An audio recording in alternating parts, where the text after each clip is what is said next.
Hi, I'm Kerry, I'm 16 and my dad has MS.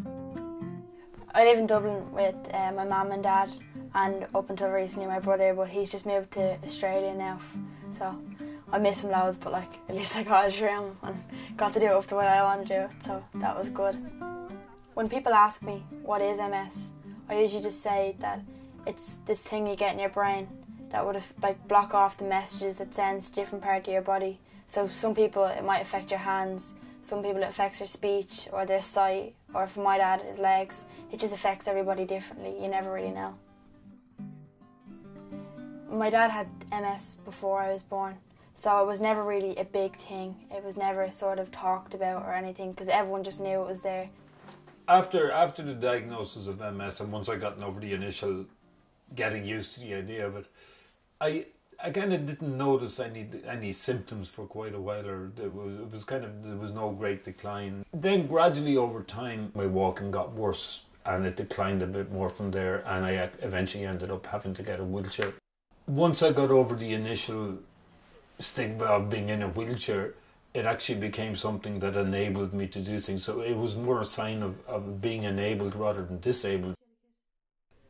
When my dad first started to get worse, I started to have to do new little jobs like putting the wheelchair in the car or taking stuff down off shelves and helping him into bed and stuff like that. But all my friends do chores, you know, mine are just a little bit different.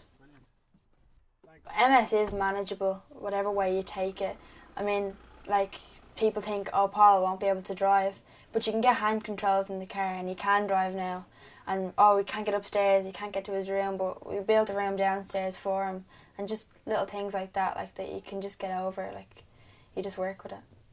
I think earlier on when Paul started to deteriorate a bit, and this would have been about 6 years ago, Kerry would have been maybe about 10 years old.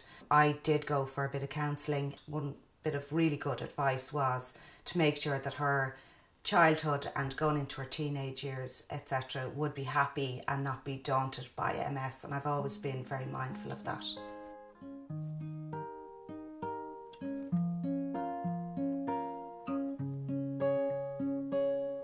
I'm really into music.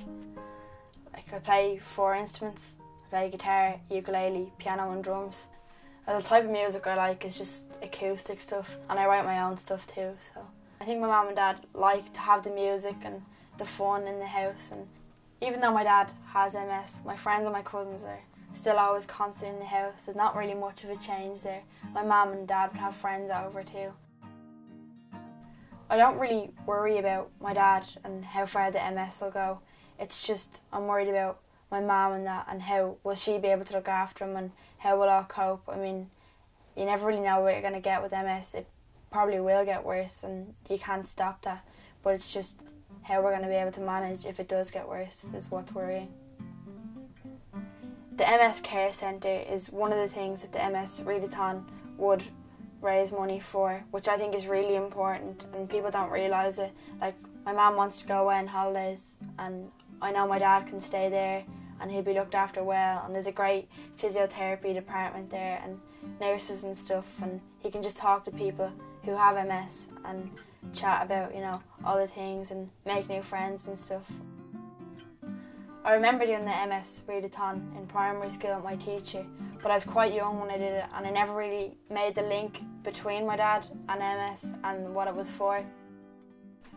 The MS READaTHON is a really good thing to get involved in. People don't realise how much it actually does help people like my dad and so many others. No matter what age you are, you should definitely get involved. So if you want to take part, log on to msreadathon.ie.